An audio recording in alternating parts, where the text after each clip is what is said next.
Assalamualaikum warahmatullahi wabarakatuh. Alhamdulillahirabbil alamin wassalatu wassalamu ala asyrofil anbiya'i wal mursalin sayyidina wa maulana Muhammadin wa ala alihi wa sahbihi ajma'in. Amma ba'du. Alhamdulillah, pada malam hari ini kita dipertemukan oleh Allah dalam acara Sandi Tanah Merah yang kita awali setelah libur Ramadan dan Syawal. Semoga Allah memberikan istiqomah kepada kita dan juga kita semua diberikan barokah sehingga bisa tetap istiqomah di dalam melaksanakan ajaran Islam. Salawat serta salam kita panjatkan pada baginda Nabi besar Muhammad sallallahu alaihi wasallam yang telah mengajarkan Islam kepada kita, mengajarkan tentang jalan kebenaran, agama yang dari Allah. Semoga dengan syafaat beliau kita besok bisa berkumpul bersama baginda Nabi di surga Rabbil Alamin. Para sahabat-sahabat Islam sekalian, pertemuan rutin seperti yang kita laksanakan ini adalah sesuatu momen yang harus kita manfaatkan, karena pertemuan rutin seperti ini, apalagi bernetok acara belajar, tapi acara santai. Ini adalah untuk meremajakan kembali mental, karena manusia itu ditentukan oleh mental, kesehatan mental. Manusia itu gampang terpengaruh oleh lingkungan, oleh situasi kondisi eksternal. Tapi justru manusia itu diuji di situ, sehingga untuk memanggil kembali memori yang pernah kita miliki waktu kita ngaji, waktu kita belajar agama, itu perlu pemantik, perlu matsomat bahasa, sehingga memori itu terpanggil kembali dan kita kemudian mengingat beberapa hal yang kita lupakan. Itu yang akan menjamin kita tetap waras, dalam artian waras dalam mental dan pengamalan agama. Karena kalau orang terlalu lama melupakan pelajaran yang pernah dia ajarkan, apalagi tentang agama, itu memang hati menjadi keras. Qaswatul qalbi itu munculnya ya dari terlalu lama kita bergurau dengan dunia, sehingga melupakan jati diri yang sebenarnya sebagai hamba Allah yang harus beribadah. Ini memang sangat penting, karena identitas manusia itu selain badan itu ada ruh, di mana ruh itulah yang akan diminta pertanggungjawaban di akhirat. Badan ini ibarat kendaraan, berjalan kayak kamu naik mobil gitu. Ruh itu supir. Jadi ruh itu adalah penentu utama bagaimana kemudian kendaraan itu sampai. Tapi persoalannya, badan manusia itu tidak seperti kendaraan yang tidak punya kemampuan untuk berpikir. Malah badan manusia itu juga memiliki kemampuan untuk berpikir. Badan itu memiliki kecerdasan yang dikenal dengan istilah nafsu, gitu. Sehingga terkadang dalam satu posisi akan terjadi tarik menarik antara ruh dengan nafsu. Ibaratkan kalau zaman sekarang sudah mulai ada AI ya. Seperti mobil itu kayak mobilnya Knight Rider dulu itu, Knight Rider itu bisa punya pikiran, punya kecerdasan dasar. Nah, kecerdasan dasar ini yang terkadang menarik badan kepada sesuatu yang negatif. Gitu, ialah pemuasan hawa nafsu. Kadang apasah males, orang lapar, abejeng males, orang lesok. Padahal semua itu jelas-jelas baik bagi kita. Disitulah kenapa yang namanya mental itu harus diperkuat. Mental harus memiliki kecerdasan atau ilmu sehingga mampu mengendalikan badan.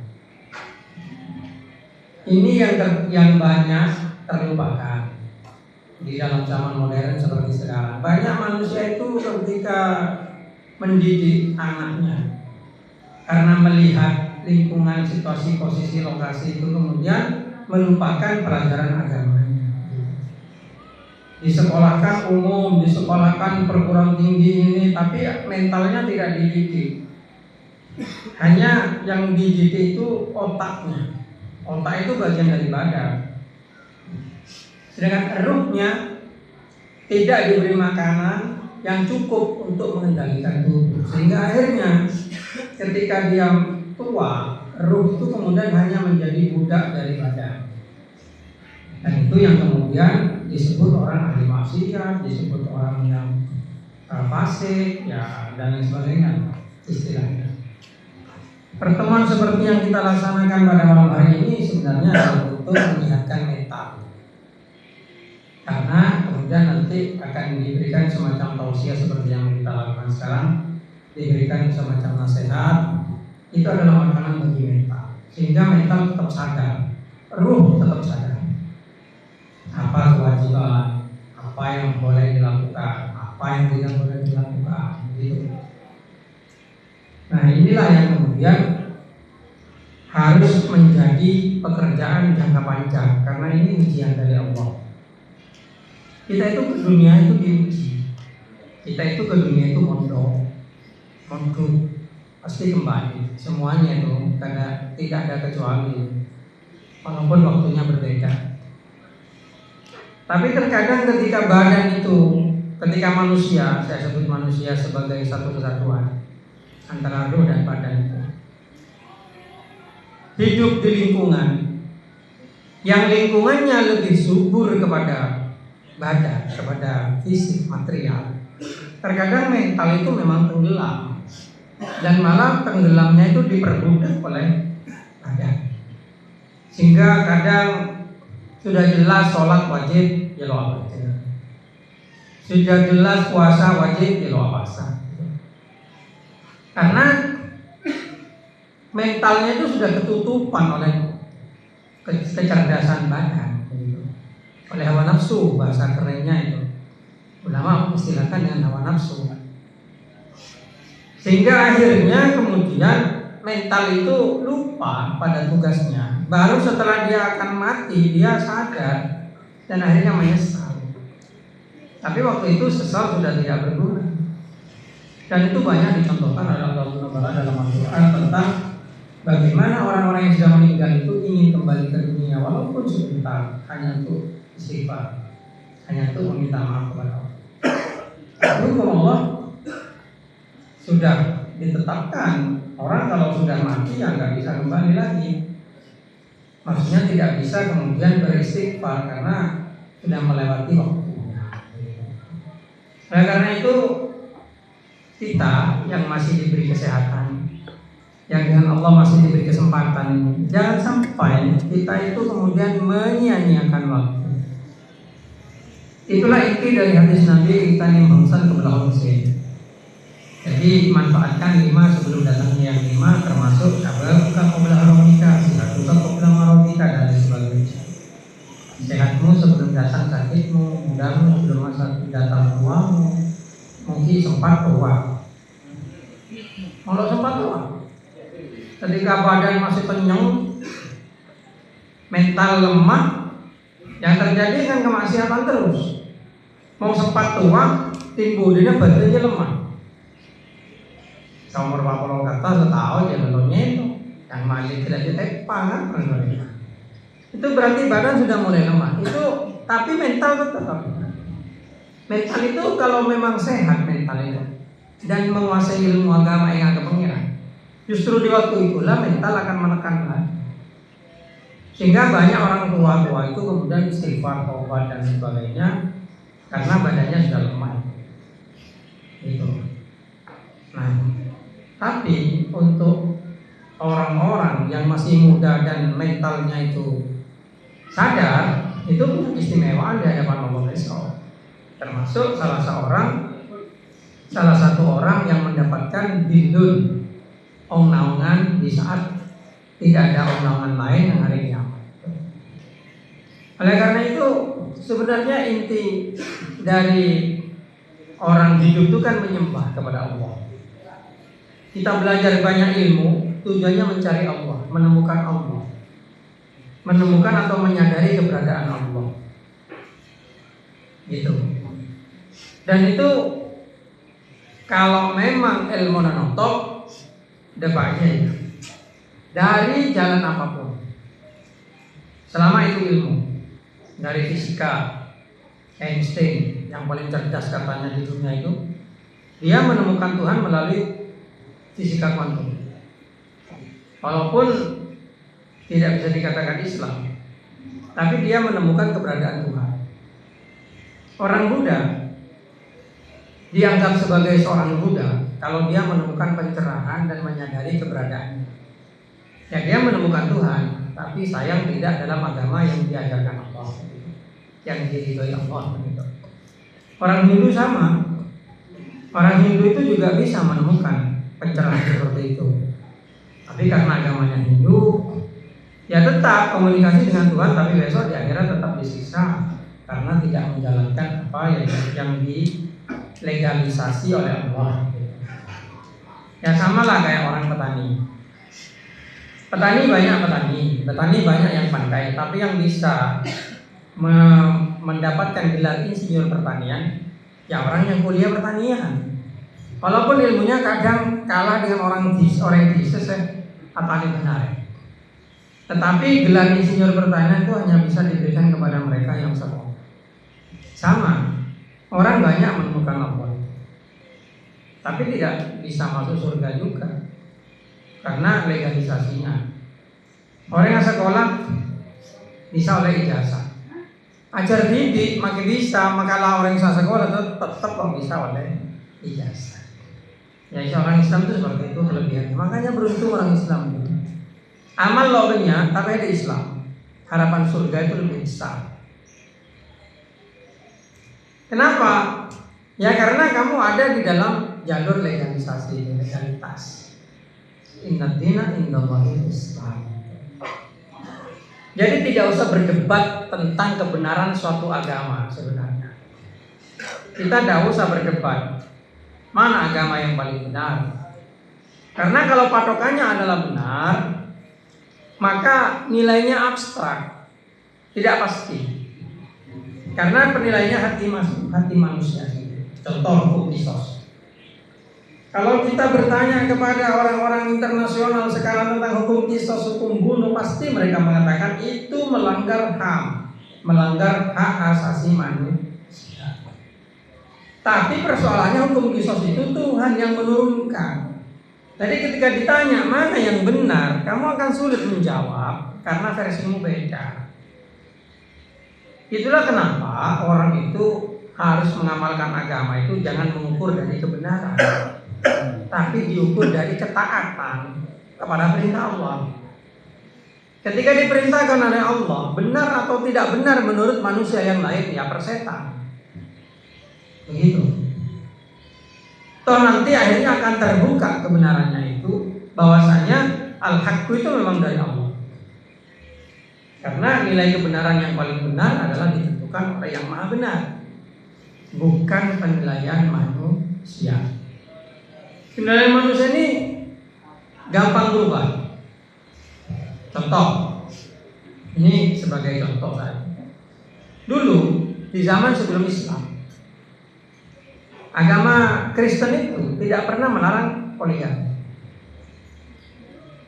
Gitu. Malah di cerita-cerita mereka, raja-raja Roma itu istrinya 100 orang, 200 orang istrinya. Sampai Nabi Sulaiman sendiri kan 100 orang istrinya. Tapi ketika itu dinilai dengan penilaian kebenaran masyarakat saat ini, maka itu akan memunculkan satu gap, satu jarak. Karena perubahan pola pikir. Jauh-jauh orang lembek mau ngomor segala kilo alake itu prabentuan. Kalau orang sekarang kan enggak gitu, cak kuliah, cak sekolah, nah itu suatu penilaian yang tidak konsisten gitu. Makanya ketika Allah SWT menurunkan ayat poligami tentang orang laki-laki boleh beristri 4, pada waktu ayat itu diturunkan, sebenarnya ayat itu membela perempuan. Kenapa? Karena di zaman itu orang laki-laki itu tidak dibatasi poligaminya, mau beristri berapapun boleh. Sahabat Nabi yang namanya Hilal ketika masuk Islam punya istri 10, dengan Nabi disuruh pilih 4, yang lain suruh ceraikan. Ini pembelaan Islam kepada perempuan pastinya itu. Makanya ayatnya yang diturunkan, wa hiftum alla subsitu fil yatama fankihu ma pada minan nisa'i masna wa sulasa wa ruba'. Tapi ketika itu sampai di zaman sekarang, justru Islam itu dicela karena memperbolehkan poligami. Padahal tujuan utama ayat itu adalah pembatasan poligami. Sekarang orang Islam itu malah dicela dengan, wah agama Islam itu kan agama binatang. Kok bisa? Cak mbak itu kan dibinim pak itu orang Kristen yang ngomong begitu. Gitu. Tapi langsung bisa dijawab itu dengan kontan. Sejak kapan agama Kristen monogami? Melarang poligami? Kan sejak tahun 1800. Sebelum itu raja-raja Eropa, raja-raja Prancis punya istri berapa? Padahal penganut Kristen ortodok yang paling ketat. Baru tahun 1800 Paus siapa itu yang kemudian melarang poligami dan menganggap itu ajaran kitab suci. Padahal kitab sucinya sendiri tidak pernah menerangkan itu kan dalam agama Kristen. Sekarang berubah lagi. Agama Kristen itu mulai memperbolehkan perkawinan sesama jenis kan. Di Belanda sudah. Itu di mana lagi di Eropa gitu. Yang tetap gak mau kan Vatikan, Katolik. Kristen Protestan, Kristen yang lain-lain sudah memperbolehkan perkawinan gay dan lesbi. Coba. Hanya Islam yang konsisten melarang itu. Makanya diserang habis-habisan paham Islam itu. Karena melarang itu dianggap melanggar hak asasi manusia. Mereka bilangnya hak asasi kan, kewajiban asasinya mana? Kalau ada hak ada kewajiban. Kenapa hak asasi dibela, kewajiban asasi tidak dibela? Itulah kenapa ukuran kebenaran itu tidak menjadi patokan kepada agama. Karena kebenaran itu selalu berubah di antara manusia. Kita yang harus berpikir dengan mindset agama.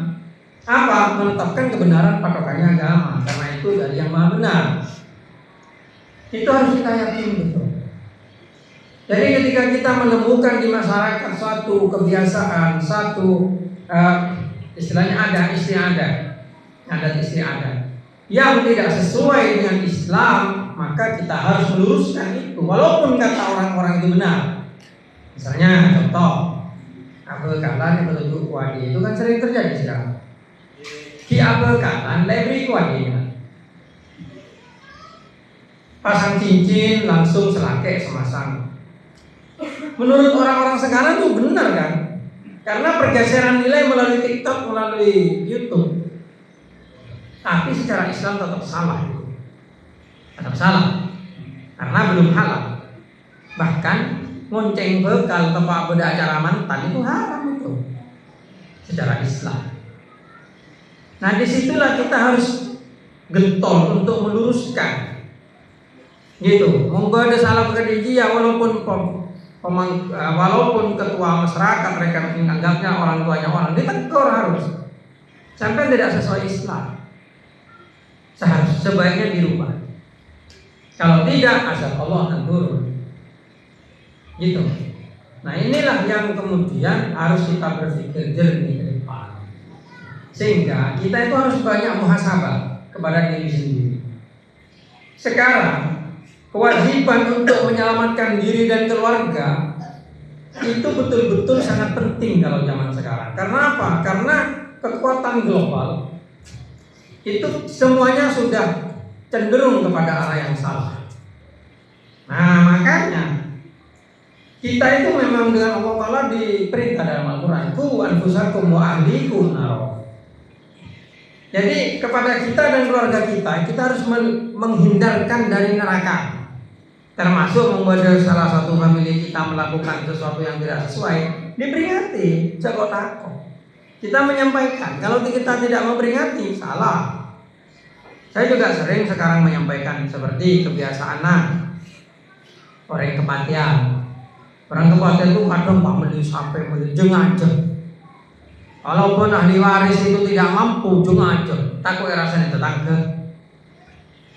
Itu salah. Gitu, orang kematian, lo usah jengaja semampunya beri roti, lo mampu beri aing. Lo oleh pamak sebut beli sampai beli embe atau mau jogging sebanyak mungkin, padahal ahli waris miskin. Justru orang-orang sekitar yang harus nyoba kepada ahli waris, membuatkan makanan, kan begitu. Itu ada di hati seperti itu memang. Dan adat itu munculnya dari hadis. Jadi zaman Kanjeng Nabi itu sahabat Ja'far ketika tinggal di Najaf, ahli Najaf, di Kanjeng Nabi suruh berita karena dalam keadaan berkabung, lo bisa masak, lo bisa tanah, ibaratnya di Kanjeng Nabi, di perintahan dari Kanjeng Nabi. Nah di Madura kita itu ada ketimuran. Semua tamu kita kasih rampatan, dan bahasan itu suguhan tamu itu juga dari hadis juga. Maka Nabi bilang udah berakhir paling kering tuh Pak. Kebiasaan Nabi Ibrahim alaihissalam itu kalau makan pasti makan dengan tamu. Nabi Ibrahim itu kita amalkan. Cuma ketika sudah ada di masyarakat dan dalil aslinya dilupakan, maka yang terjadi pergeseran. Cuma akhirnya berubah ya kepotong. Padahal dalam Islam itu bukan, itu wa ta'awanu 'alal birri wat taqwa itu. Jadi ta'awun 'alal birri wat taqwa wa la ta'awun 'alal ismi wal 'udwan. Tolong-menolong dalam kebagusan dan takwa. Orang yang mantap tetangga kepada yang untuk meringankan beban dari orang yang sedih acara. Itu ngambil dari Islam. Tapi sekarang jadi otak. Begitu abu catat, bagi mau berbeban kau tuh males. Kalau males, etaga setar, bahasanya setar. Ya kan? Seperti itu kan kenyataannya sekarang. Itu keliru itu. Salah kaprah. Salah tapi kaprah. Kenapa? Karena ruh dari kebenaran yang diambil dari Al-Quran dan hadis sahabat yang bercerita dan yang diamalkan itu dilupakan. Yang tersisa adalah suatu kebiasaan yang sudah tidak berpondasi seperti itu, malah bergeser menjadi pondasi kesombongan, pondasi gengsi dan lain sebagainya. Itu yang harus kita pahami dan kita sadari. Begitu. Sehingga Islam tidak menjadi agama yang mahal. Sekarang kita orang Islam itu diserang oleh orang Wahabi dengan kata-kata seperti itu. Orang-orang Ahlussunnah wal Jamaah itu mahal. Kenapa? Mau kepatian kotua berkotri budaya salah bapak mate sampai mate. Wah. Cocok memang. Dan memang ada alasan mereka mengatakan itu, karena kita sendiri bergeser. Gitu loh. Hubungan seperti itu sebenarnya walaupun dengan kitab yang untuk Talibin itu dikatakan itu Abdul Fasih, itu tidak bisa diteruskan, tidak wajib. Tapi ketika di masyarakat muncul kebiasaan seperti itu, akhirnya norma masyarakat dipertimbangkan. Tapi tidak wajib di hadapan Allah karena bukan hutang. Oh Pak, itu dianggap utang. Orang sabu buah yang kepotang mungkin rumah mati kilo nyawa tapi pada mau. Tanpa ada orang yang sama. Makanya itu bukan hutang. Makanya terus terang. Saya nggak pernah mencatat nama orang itu. Kan kok mengabubuh orang ini lo kembali mencatat. Nah ya, perkara ibadah cetak itu orang gitu. Gitu. Tapi karena saya sadar itu keliru itu. Itu keliru. Jadi makanya saya tidak pernah mencatat orang yang berhubung engkau Pak Mantenan, Marhum Malis, Tambor, Pak. Tidak saja. Gitu. Karena takutnya munculnya akhirnya kemudian seperti itu kita harus sampaikan kepada orang gitu ya. Ya mungkin kita nggak bisa langsung merubah itu karena terlalu mendalam, sudah orang amalkan Sampai yang mengurusan orang belateran itu kan lain boleh atau itu kan tidak kesepakatan itu. Tapi kalau orang mantan tuh apakah ada kesepakatan seperti itu? Tidak ada. Nah itu, dan itu kemudian enak kepada kita. Kalau sekarang coba lihat ada orang mendaki acara tidak menerima tenong, kan Madaya tidak menerima tenong. Kenapa? Mereka takut nyawa kan. Dan itu akan membuat menjauhkan kita dari ajaran Islam sebenarnya. Padahal tenong itu bukan untuk diutangkan, itu ta'awanu, tolong menolong, gitu. Nah, makanya kayak seperti telasan, budaya teratur itu harus dipelihara karena memang itu di dalam Islam ada Nabi memerintahkan kalau kita membuat makanan boleh telasan kok, kebanyak kuana, atraki kita tangke selalu mampu. Itu maksudnya ini antara kikuan atau dan tenaga selawangku yang hebat lagi. Padahal itu sebenarnya ta'awan, cara Islam untuk mempererat pergaulan. Gitu. Nah, di dunia yang seperti ini kita harus punya kesadaran. Dalam artian kesadaran bahwasanya tuh seperti ini ya. Ternyata kita sudah banyak melenceng dari agama. Adat istiadat masyarakat sudah bergeser. Yang dosa-dosa jadi biasa.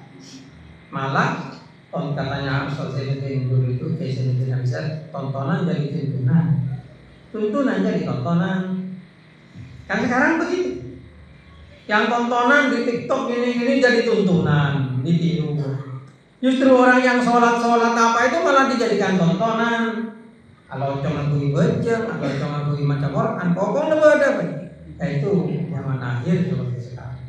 Tapi walaupun zaman ini rusak, kita jangan ikut pada yang rusak. Gitu. Kita nggak bisa menyelamatkan semua orang, tapi minimal saya berusaha menyelamatkan santri-santri saya. Ya karena memang terbatas. Ya kalau kamu besok ada yang ditakdirkan menjadi pemimpin seperti presiden atau seperti menteri, ya diusahakan itu ditegakkan. Karena berjuang di jalan itu lebih efektif daripada berjuang hanya melalui speaker kayak saya. Ya saya sekarang beri nasihat kepada kalian itu karena santri saya semua gampang itu. Tapi kalau acara imtihan, acara apa itu saya memberikan semacam fatwa seperti ini. Kadang saya diketawain sama orang-orang. Kenapa? Karena mereka menganggap mereka lebih benar. Padahal saya lebih tahu dari mereka dalam masalah ilmu agama terutama. Tapi karena mereka sudah terbiasa di masyarakat mengalami seperti itu, akhirnya pola pikirnya kan berubah. Apalagi yang tidak ngaji, tidak belajar agama, tidak mengetahui Allah Subhanahu Wa Taala itu menurunkan ayat seperti apa, mengajarkan ajaran seperti apa. Ya itu masalahnya. Sekarang yang kita hadapi ya sama seperti itu. Kita belajar itu terus terang. Saya yakin ketika kamu di rumah sekarang jangan kamu itu buka kitab itu. Paling yang dibuka Facebook, YouTube dan sebagainya. Padahal dengan handphone yang canggih kita bisa belajar kapan saja dan di mana saja. Seperti saya juga buat channel di YouTube. Ya tiap rekaman seperti ini ngaji atau isandi saya upload. Itu memang khusus isinya itu. Bustomi@gmail.com itu emailnya. Bukan Abidri 9 itu untuk komunikasi dengan umum itu. Kalau yang khusus channel ini saya buat sendiri. Dan sekarang sudah ada sekitar 200 lebih video di situ. Karena mulai dari dulu saya buat. Kamu bisa ngaji kapan saja, kamu bisa belajar kapan saja, kamu bisa mendengarkan kapan saja.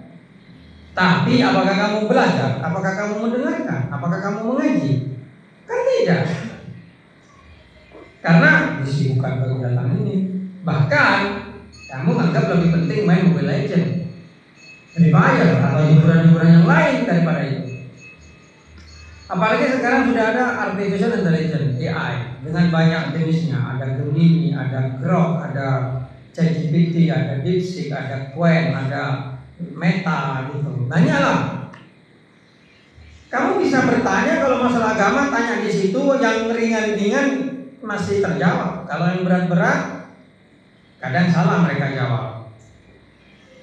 Jadi kalau saya menilai semua AI itu, menurut saya yang terbaik sekarang itu DeepSeek namanya AI Cina itu. Karena dia menggunakan logaritma yang begitu sederhana tapi luas. Itu DeepSeek. Kalau Gemini itu AI buatan Google Amerika. Ada banyak pembatasan di dalamnya, terutama hal-hal yang sensitif. Itu Gemini tidak menjelaskan secara gamblang, malah istilahnya memblokir akses. ChatGPT sama, apalagi sekarang ChatGPT itu bekerja sama dengan militer Amerika. Saya berhenti berlangganan ChatGPT karena sekarang digunakan untuk membunuh saudara-saudara kita. Karena AI-nya dipasang di teknologi militer. Hanya tank yang bom apa semua itu pakai AI sekarang. Gitu. Google dengan Gemini-nya tetap ada kepentingan Amerika di situ. Sedangkan DeepSeek buatan Cina, orang Islam belum bisa buat AI. Kan itu yang saya sesalkan. Masa orang Islam tidak bisa buat AI? Gitu. Karena saya tahunya itu karena saya meneliti AI sekarang. Walaupun ada keterbatasan dana karena mahalnya alat yang harus dibeli kalau kita ingin mengembangkan AI secara mandiri. Tapi saya tahu cara kerjanya sekarang. AI online, AI offline dan sebagainya. Dan ternyata memang AI itu ada yang diajari agama. Maksudnya semua agama itu diajarkan di dalamnya. Dan dia bisa menjawab. Walaupun tidak semuanya, sehingga harus dibandingkan. Karena itu kalau agama jangan tanya AI, tanya kepada guru. Tapi kalau hanya ingin tahu hal-hal yang sederhana, maka AI masih bisa dibuat untuk pertimbangan ketika kamu mau bertanya. Nah, persoalannya sekarang, kalau kamu buka AI, apakah kamu tanya tentang agama? Kan enggak. Ketika kamu buka YouTube, di sana banyak ada Ustaz Abdul Somad, ada Gus Bahar, ada dan lain sebagainya. Tapi apakah kamu nyetel itu daripada nyetel film-film Selok Lokaruan itu? Nah kan, disitulah kemudian muncul kesehatan mental kata saya tadi itu. Ya di situ mental kita tidak sehat. Karena kita itu dengan teknologi yang ada cenderung amal nafsu dikuasai oleh hawa nafsu. Sehingga apa yang kita buka itu justru konten-konten yang tidak positif, konten-konten yang membuang-buang waktu, dan konten-konten yang menurut kamu menghibur. Coba kamu buka YouTube atau buka TikTok kan ingin terhibur. Dalam rangka apa terhibur? Karena kamu merasakan kelelahan mental kan gitu. Kalau nabi ala kalau sobek keran simsop apa kamu buka TikTok, YouTube dan sebagainya. Tapi apakah kamu pernah ingat bahwasanya Allah Ta'ala berfirman dalam Al-Quran ala dzikrillah tatma'innul qulub. Ingat dengan zikir kepada Allah kamu akan tenang hati. Pernah nggak kamu nyoba ketika kamu lesorak pikiran ruwet kalau nanti masalah begini dalam pekerjaan, lalu kamu masuk ke masjid sujud kepada Allah, kamu dalam sholat lalu berzikir abatul kebenaran. Cobalah biar kamu tahu bedanya. Mungkin melakukannya hawa nafsu itu melarang. Oh, buat apa? Tapi ketika kamu tundukkan wajahmu dalam sujud abadul ke pangeran, adikir ketika sujud abadul ke persoalan, kamu akan merasakan ketenangan yang tidak akan pernah kamu temukan di Facebook atau YouTube itu. Karena itu ketenangan yang seharusnya, yang sebenarnya, ketenangan jiwa yang sesungguhnya. Kamu tidak akan pernah merasa kesepian kalau kamu merasa bersama Allah. Dan Allah juga tidak akan membiarkan kamu sengsara kalau kamu ingat kepada Allah. Allah Ta'ala berfirman di dalam hadis qudsi, ana iddatani abdi wa ana ma'ahu idza dzakara. Itu yang harus diletakkan di dalam hati. Jadi, ayo sekarang dirasakan ke depannya. Kalau kamu punya persoalan, kamu punya kesulitan, sujud, sholat, sujud, lalu minta kepada Allah. Di dalam sujud, hadapkan wajahmu kepada Allah, tundukkan wajahmu kepada Allah, minta. Jangan cari hiburan dengan hiburan yang TikTok, YouTube, itu nambah ruwet. Gitu, menurut saya nambah ruwet. Kalau mau main Free Fire harus mode diamond, mode ria, main Mobile Legends, mode ria, kan nambah ruwet. Ada saking leneng dia kan lo masalah. Tapi amain dia ada moto kayak moto dan lo suka itu dan lo itu kan. Itu masalah. Tuh makanya pertemuan seperti sekarang ini diantaranya adalah mengingatkan kembali kepada kamu itu tentang kesehatan mental, sehingga kedepannya kamu itu bisa lebih jelas melihat dunia, lebih sadar melihat dunia, dan terutama memperbanyak taubat dan dekat kepada Allah. Ini yang bisa disampaikan, semoga bermanfaat. Wabillahi taufiq wal hidayah. Wassalamualaikum warahmatullahi wabarakatuh. Ayo.